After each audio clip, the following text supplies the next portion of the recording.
Good afternoon, everyone. Before I begin, I got to take a picture for Twitter. I hope that's okay. Usually people take pictures of me, but here I want to take pictures of you. It's good. So thank you so much for joining us for this session on the future of retail. And before I begin with sort of my assessment on what I believe is the future of retail, I want to give you a bit of a background on our company, on Shopify, and where we come from. In 2005, we were trying to sell snowboards online.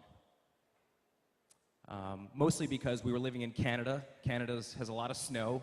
We had to make some money, and we felt what better way to make money than selling something that we really enjoyed. The problem was in 2005, there were two ways to sell a product online. At the top end of the spectrum, you had these large enterprise companies like Demandware and Magento and GSI Commerce, which although would allow you to sell a product online, they were extremely expensive. In fact, many of these enterprise platforms cost somewhere around $15,000 to $20,000 per year, and we didn't have that type of money. So that sort of top end was out of the question for us. At the bottom end of the spectrum, you had marketplaces like Amazon and eBay, which although would allow you to sell a product for very cheap, they basically ate up your entire profit margin. The marketplaces effectively owned your customer, and it was a very bad way to build a scalable business. And so by being frustrated with the offerings on the market, we wrote our own piece of software to sell these snowboards. And very quickly, people started asking us if they can use our software to sell their own products.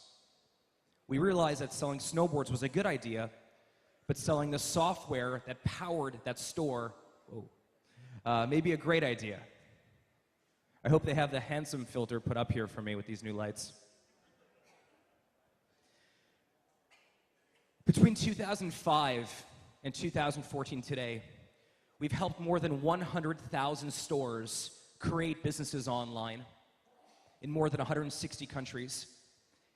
And this year alone, in 2014, our stores will sell approximately $4 billion worth of products. From day one till today, our value proposition hasn't changed.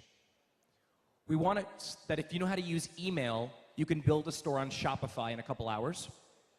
We wanted that everyone building a store on Shopify was able to build beautiful stores that looked unique and reflected their brand.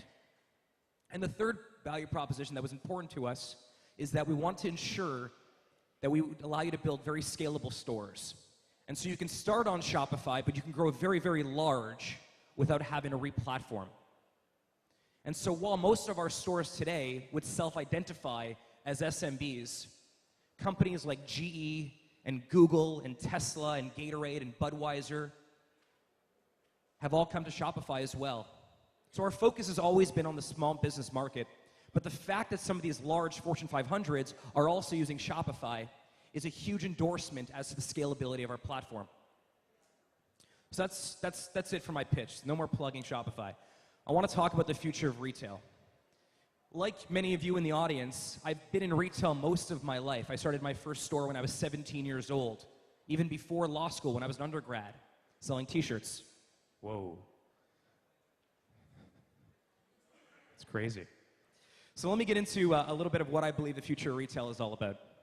And please excuse my animation. I'm trying to keep it lively. Is that okay? Oh, you like that, sir. I know.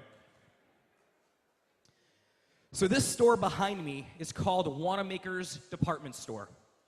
It was created in 1876 by a politician and professor named John Wanamaker.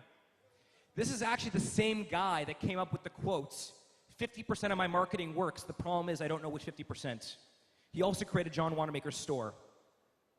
And this was the first time in the Western world that many stores were put under one roof. It was the first store in America to have electricity. It was the first store in America to actually have a telephone.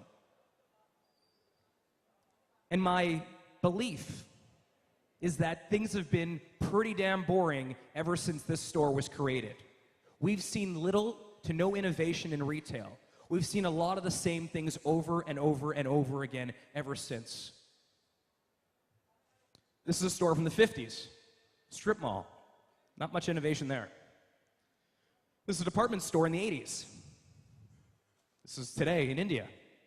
A lot of the same thing, over and over and over again. And my belief is that the next 5 years of retail will be the most exciting 5 years of retail of the last 150. And I'm going to prove that to you today. So something changed a little while ago. What changed was technology. Just show of hands, how many of you in the room are familiar with Moore's Law? So just a few of you in the back. Funny, the tech guys in the back know Moore's Law. That's interesting. The guys that are running the AV. So Moore's Law states as follows.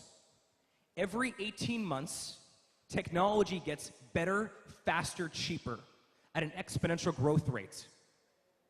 Between the years 1998 and 2014, the rate of acceleration and power of technology has grown 131,000%. So although it took quite some time, from 1990 to around 2000 to pick up, the last few years have been incredible for technology. And I believe this is what's driving the retail revolution.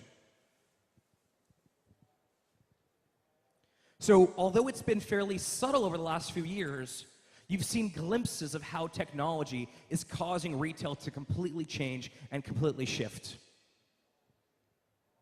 And if you think about the different pillars or the different requirements an entrepreneur or a small business owner needs to build a retail store or a retail operation, a retail business, every one of those pillars, every one of those requirements, the barrier to entry has been lowered. Every one of those requirements has been democratized because of technology.